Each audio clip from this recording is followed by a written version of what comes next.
असो, गुरुवर्यांनी दिलेल्या सेवेच्या आज्ञेमुळे का होईना किंवा आईसाहेबांच्या सेवेच्या निमित्तामुळे का होईना, येन केन प्रकारे कोणत्या ना कोणत्या प्रकाराने का होईना तुम्हासारख्या थोर मातेपित्यांचा माझ्यासारख्या अज्ञान पामर बालकला दर्शनाचा लाभ झाला, हे मी माझं थोर परमभाग्य समजतोय. आणि म्हणून प्रथमतः ज्या माऊली ज्ञानोबरांचा सहवासामध्ये राहून आम्ही आळंदीला 5 वर्षापर्यंत अध्ययन केलं, त्या माऊली ज्ञानोबरांना मनोभाव व्यासपीठावर वंदन करतो. ज्या गुरुजनांकडे राहून अध्ययन केलं त्यांनाही वंदन करतो. तुम्हासारख्या सज्जन मातेपित्यांना वंदन करतो. सर्वच महाराज मंडळीला वंदन करतो. आईसाहेबांना वंदन करतो. आणि प्रत्येकाला वैयक्तिक नमस्कार करण्यापेक्षा आपल्या वारकरी संप्रदायाच्या नियमाप्रमाणे मस्तक हे पाया मस्तक हे पायावरी, मस्तक हे पायावरी, या वारकरी संतांच्या, या वारकरी संतांच्या, वारकरी संतांच्या, या वारकरी संतांच्या, या मस्तक हे पायावरी,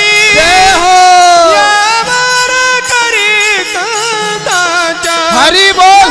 वारकरी संतांच्या, या वारकरी संतांच्या, मस्तक हे पायावरी, संतांच्या, या वारकरी संतांच्या,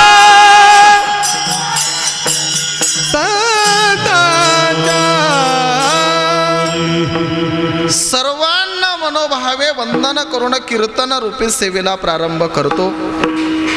सगळ्यांना माझा आवाज समजतोय ना? इकडे समजतोय का मावशी? मावशी इकडे तुम्हाला येणारे लोक दर्शन घेतील आणि ते जातील. ज्यांना थांबायचं ते थांबतील. दर्शन घेणं त्यांचं काम आहे, जाणाऱ्यांचं जाणं काम आहे. समोर बसले म्हणून कीर्तन ऐकणं तुमचं काम आहे. आणि तुम्ही बसले, मी उभा आहे, त्याच्यामुळे सांगणं माझं काम आहे. ज्याचे त्याचे कामं ज्यांनी त्यांनी केले तर मलाही बरं वाटेल. आणि पुढे मी तुमच्यासोबत एक 1.25 तास बोलणार आहे. एक 1.25 तास तुमच्यासोबत संवाद करत असताना माझी सगळ्यांना हात जोडून विनंती असे की सगळ्यांनी शांतीचं दान करा. कशाचं दान करा? सगळ्यांनी शांतीचं दान करा. म्हणजे तुम्हाला हा ऐकताना आनंद वाटेल आणि मला सुद्धा बोलताना आनंद वाटेल. विठ्ठल विठ्ठल विठ्ठल विठ्ठल विठ्ठल पुंडलिक वरदा ज्ञानदेव गोपाल कृष्ण भगवान की जय, रामचंद्र भगवान की जय. सेवेकरिता जो आपण अभंग निवडलेला आहे तो अभंग देवमान्य संत देहू निवासी जगद्गुरु तुकोबारा यांचा आहे. आजच्या अभंगातून संत श्रेष्ठ जगद्गुरु तुकोबारा आहे एका विशिष्ट अवस्थेतून तुमच्या माझ्यासोबत वार्तालाप करतायत. एका विशिष्ट अवस्थेतून तुकोबारा समाजाच्या सोबत संवाद साधत आहेत. मायबाप, आपण सुज्ञाने नेहमीच कीर्तन ऐकणारे मंडळ, त्याच्यामुळे सांगण्याचा प्रयत्न करतो. ऐका, संवाद या विषयावरती बोलायचं म्हटलं, संवाद या शब्दावरती बोलायचं म्हटलं तर 3 प्रकारच्या वर्गाचा विचार येतो. कोणत्या 3 प्रकारचा वर्गाचा विचार येतो ऐका. तर पहिला वर्ग मूर्खाचा आहे, दुसरा वर्ग मुमुक्षूचा आहे आणि तिसरा वर्ग हा मुक्ताचा आहे. मूर्खाचा जो वर्ग आहे तर तो आज्ञा आहे, मुमुक्षूचा जो वर्ग आहे तर तो प्राज्ञा आहे आणि मुक्ताचा जो वर्ग आहे तर तो शून्य आहे. पुढे ऐका, आज्ञा नावाचा वर्ग अज्ञानामध्ये असतो, शून्य नावाचा वर्ग विज्ञानही कधी कधी मानत असतो आणि प्राज्ञ नावाचा वर्ग त्याच्या जीवनामध्ये फक्त ज्ञानचं प्रधान मानतो. प्राज्ञ नावाचा वर्ग त्याच्या जीवनामध्ये ज्ञान प्रधान मानतो, म्हणजे ज्ञानालाच जास्त किंमत देतो. आज्ञ नावाचा जो वर्ग राहतो त्याच्या जीवनामध्ये संसाराच्या माध्यमातून भ्रांती असते. शून्य नावाचा जो वर्ग राहतो त्याच्या जीवनामध्ये विज्ञानाच्या माध्यमातून क्रांती असते. आणि प्राज्ञ नावाचा जो वर्ग राहतो तर त्याच्या जीवनामध्ये भगवंताच्या प्राप्तीने शांती असते. विठ्ठल विठ्ठल विठ्ठल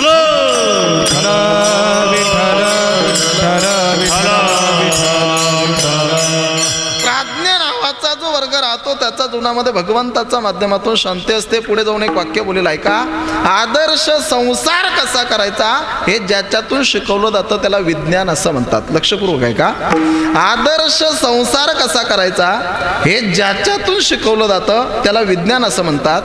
आदर्श परमार्थ कसा करायचा हे ज्याच्यातून शिकवलं जातं त्याला ज्ञान असं म्हणतात. व स्वतःला काहीच कळत नाही तरी गल्लीत किंवा गावात कोणत्या चांगल्या माणसाचं ऐकून घेत नाही त्याला अज्ञान असं म्हणतात. विठ्ठला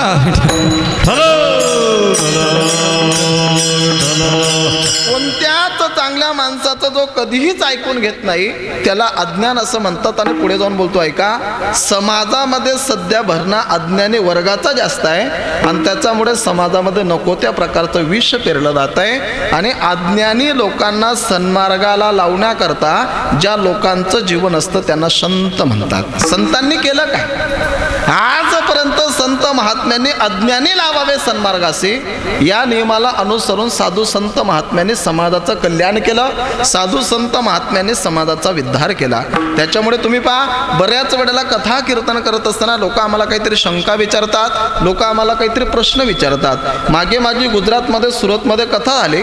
कथा आटोपल्यानंतर एका मुलाने मला प्रश्न केला, महाराजजी 3 दिवसापासून तुमची कथा श्रवण करतोय, कथेच्या माध्यमातून तुम्ही देवाचं चरित्र सांगताय, कथेच्या माध्यमातून तुम्ही संतांचं चरित्र सांगताय. महाराज सध्या विज्ञान युग चालू आहे, विज्ञान काळ चालू आहे, समाजाच्या समोर तुम्ही विज्ञान काहीतरी मांडा. त्याने मला सांगितलं, महाराज विज्ञान इतकं पुढे गेलं, विज्ञान इतकं पुढे गेलं, शुगर फॅक्टरीमध्ये इकडून ऊस घातला ना पलीकडे पोत्यात साखर बाहेर पडते. काय म्हणत होता तो, शुगर फॅक्टरीमध्ये इकडून ऊस घातला ना पलीकडे पोत्यात साखर बाहेर पडते. त्याला म्हटलं बरोबर आहे, अरे शुगर फॅक्टरीमध्ये इकडून ऊस घातला पलीकडे पोत्यात साखर बाहेर पडते.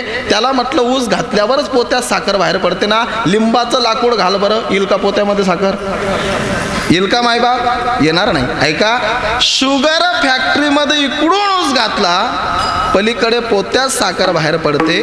हे विज्ञानाचं महत्व आहे. शुगर फॅक्टरीमध्ये इकडून ऊस घातला पलीकडे पोत्यात साखर बाहेर पडते. आमच्या आई साहेबांच्या दरबारामध्ये वारीच्या निमित्ताने इकडून सज्जन घाला, इकडून दुर्जन घाला, एकाच दिवसामध्ये तिकडून सज्जन बाहेर पडतो. हे साधू संत महात्म्यांची किमया आहे, हे साधू संत महात्म्यांचं महत्व आहे. अज्ञानी लोकांना सन्मार्गाला लावण्याकरता ज्यांनी पूर्ण जीवन समर्पित केलं अशा लोकांना संत महात्मे म्हणतात. विठ्ठल विठ्ठल विठ्ठला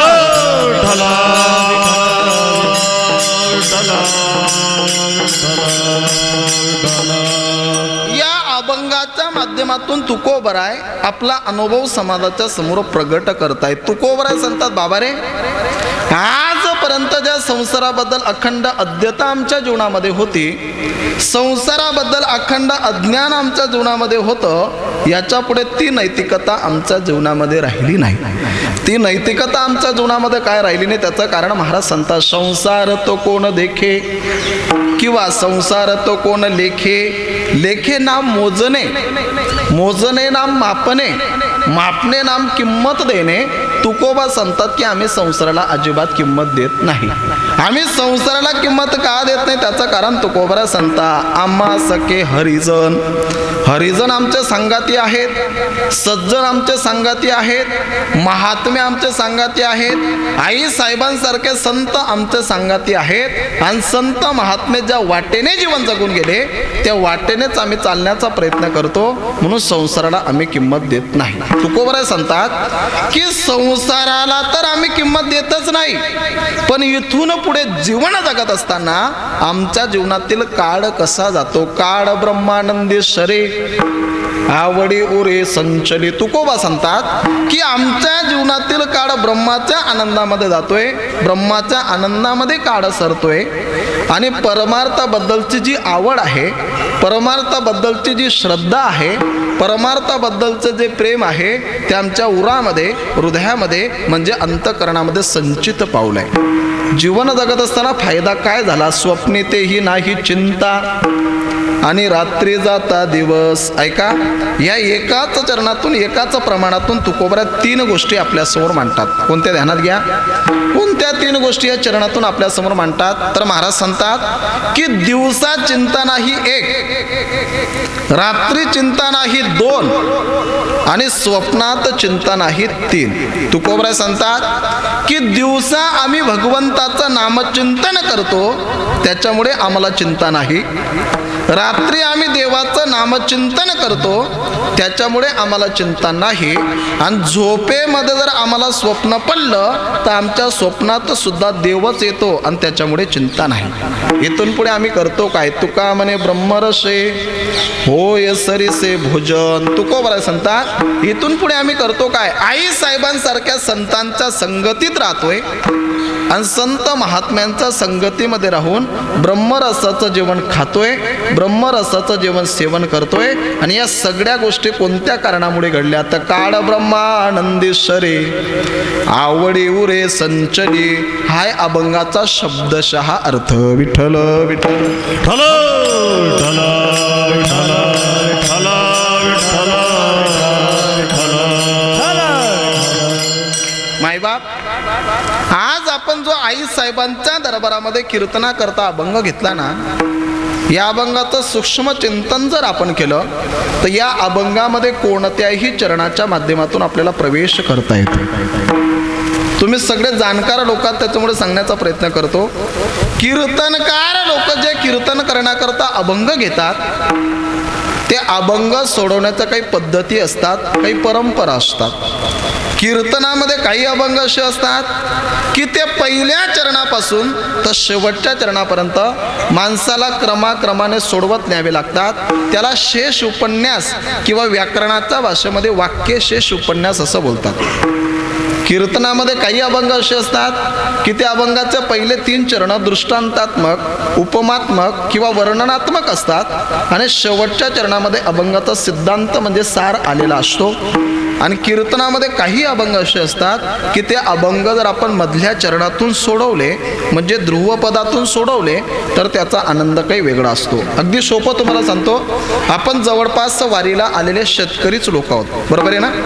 आपण शेतीच्या बाबतीमध्ये जर विचार केला ते शेतीमध्ये काही पीक असे आहेत की त्या पिकांचं सार वरती कंसामध्ये आहे. ज्वारी सार कुठं आहे हो बोला ना, ज्वारीचं सार कुठं आहे? कंसामध्ये. गहू सार कुठं आहे काका? कशामध्ये? बाजरी सार कुठं आहे? हरभरा सार कुठं आहे? गहू, बाजरी आणि ज्वारी या पिकांचं सार वरती कंसामध्ये आहे. भुईमुग सार कुठं आहे? हो बोला ना, कुठं आहे? भुईमुगाचं सार खाली आहे. गहू, बाजरी आणि ज्वारी या पिकांचं सार वर आहे. पण मायबाप, असंही एक पीक आहे ज्या पिकाचं सार वरही नाही, ज्या पिकाचं सार खाली नाही, बिटवीन. क्या बात आहे, असं बोलत राहा. मक्याचं सार वरही नाही, वक्याचं सार खाली नाही, मक्याचं सार मधल्या बाजूला असतं. तसं कीर्तनामध्ये काही अभंग वरून सुटतात, काही अभंग खालून सुटतात आणि काही अभंग जर मधल्या चरणातून सोडवले तर त्याचा आनंद काही वेगळा असतो. विठ्ठल विठ्ठल विठ्ठल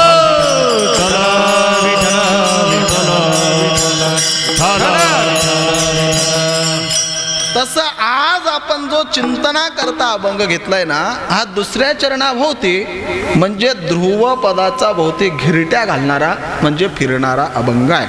तुकोबराय संतात अभंगातून मी संसाराला किंमत देत नाही. मायबाप, आपण जाणकार लोक आहात. या समाजाचा जर विचार केला तर समाजामध्ये 4 प्रकारच्या वर्गाचा विचार येतो. समाजामध्ये कोणत्या 4 प्रकारचा वर्गाचा विचार येतोय का? समाजामध्ये सगळ्यात पहिला एक वर्ग असा आहे की त्या वर्गाचा आतमध्ये संसार आहे आणि बाह्य जगतामध्ये देव आहे. समाजामध्ये दुसरा वर्ग असा आहे की त्याचा बाहेर संसार आहे आणि आतमध्ये देव आहे. समाजामध्ये तिसरा वर्ग असा आहे त्या वर्गाचा आतही संसार आहे आणि त्या वर्गाचा बाहेरही संसार आहे. आणि समाजामध्ये चौथा वर्ग असा आहे त्या वर्गाचा आतही देव आहे आणि त्या वर्गाचा वर्गाचा बाहेरही देव आहे.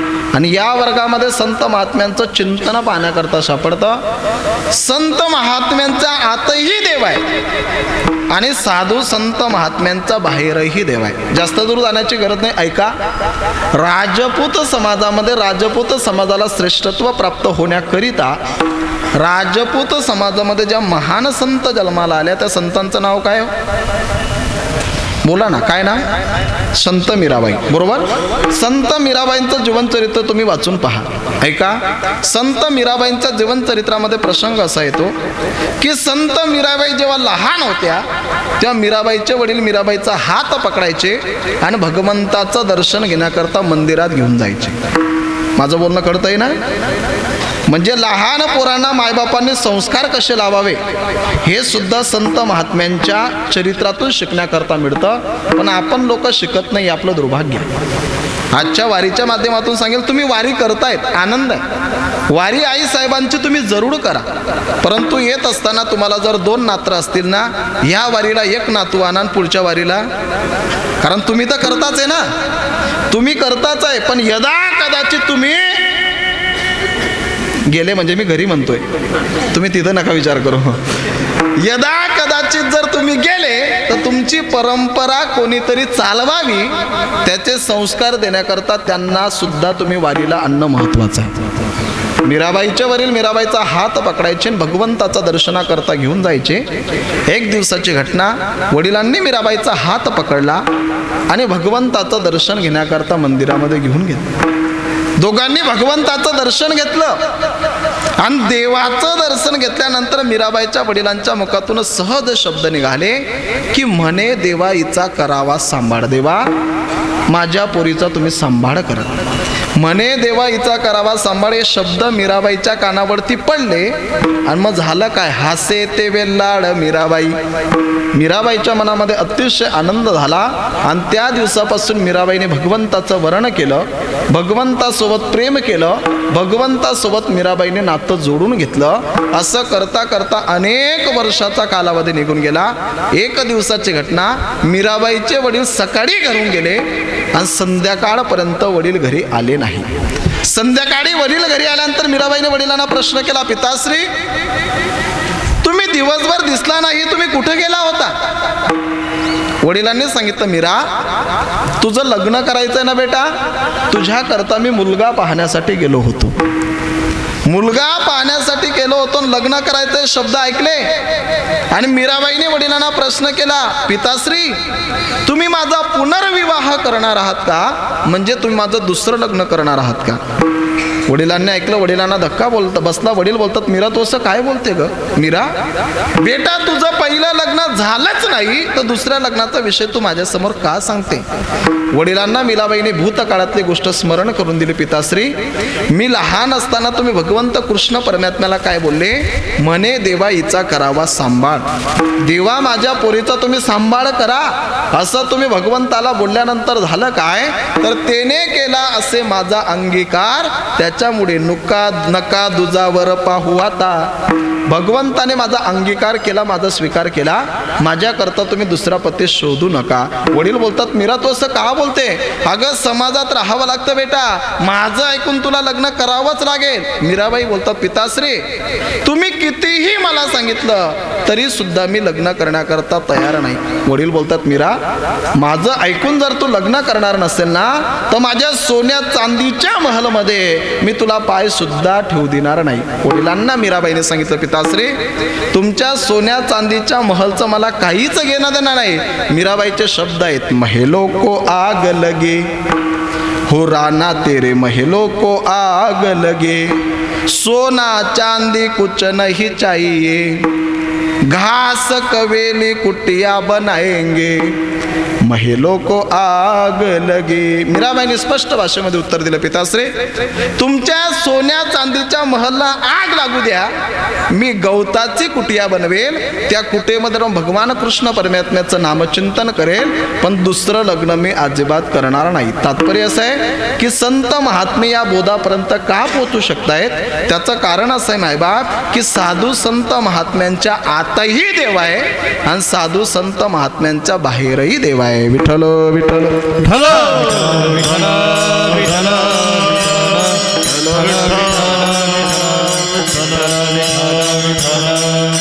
म्हणजे असा एक वर्ग समाजामध्ये आहे की त्या वर्गाचा आतही देव आहे आणि त्या वर्गाचा बाहेरही देव आहे. पण मायबाप ऐका, असाही एक वर्ग समाजामध्ये आहे, त्या वर्गाचा आतही संसार आहे आणि त्या वर्गाचा बाहेरही संसार आहे. आणि या वर्गातले सगळे सभासद आपण वारीला आलेले, बरोबर. आपल्या लोकांचा आतबी संसार आहे आणि आपल्या लोकांचा बाहेर शुद्ध संसार आहे. संत श्रेष्ठ जगद्गुरु तुकोबरायांनी समाजाकडे नजर टाकून पाहिलं, त्या टायमाला तुकोबरायांची एक गोष्ट ध्यानामध्ये आली. कोणती? जन तरी देखे गुंतले प्रपंची, जन तरी देखे गुंतले प्रपंची, स्मरण ते त्याचे त्यासी नाही, स्मरण तो त्याचे त्यासी नाही. जन तरी देखे गुंतले प्रपंची, जन तरी देखे गुंतले प्रपंची, स्मरण तो त्याचे त्यासी नाही, स्मरण तो त्याचे त्यासी नाही. जन तरी देखे गुंतले प्रपंची, जन तरी देखे गुंतले प्रपंची, जन तरी देखे गुंतले प्रपंची, जन तरी देखे गुंतले प्रपंची, जन तरी देखे गुंतले प्रपंची, जन तरी देखे गुंतले प्रपंची, स्मरण तो त्याचे त्यासी नाही, हो स्मरण तो त्याचे त्यासी नाही. तरी देखे गुंतले प्रपंची, राधे तरी देखे गुंतले प्रपंची, स्मरण तो त्याचे त्यासी नाही, स्मरण तो त्याचे त्यासी नाही. संत श्रेष्ठ जगद्गुरु तुकोबराने समाजाचं सिंहावलोकन केलं. तुकोबराने समाजाकडे नजर टाकून पाहिलं, त्या टायमाला तुकोबरांची एक गोष्ट ध्यानामध्ये आली. कोणती? जन तरी देखे गुंतले प्रपंची आणि स्मरण ते त्याचे त्याशी नाही. तुकोबरांच्या ध्यानात आलं की जगातला प्रत्येक माणूस, तुम्ही असो की मी असो, लक्ष माझ्याकडे ठेवा, जगातला प्रत्येक माणूस हा प्रपंचात गुंतलेला आहे, जगातला प्रत्येक माणूस हा संसारात गुंतलेला आहे. मग काही लोक म्हणतील, महाराज आजपर्यंत संसाराच्या माध्यमातून कोणी सुटलं नाही का, किंवा कोणी सुटू शकत नाही का? तर ते माणसं संसारातून सुटतात, किंवा ते माणसं सुटले कोण? तर महाराज सांगता, हे मजचे स्तव जाहले परी मी नाही केले, ऐशे जेने जाणे तले तो सुटला गा.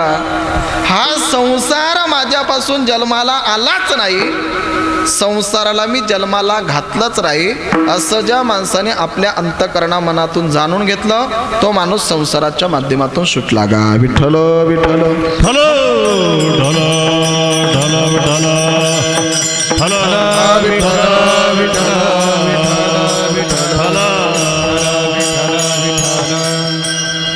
वास्तविक जर जगताचा विचार केला ना मायबाप, तर पूर्वी जगतामध्ये काहीच नव्हतं. महाराज सांगतात, पहिले कोठेच नव्हते काही, चंद्र नाही,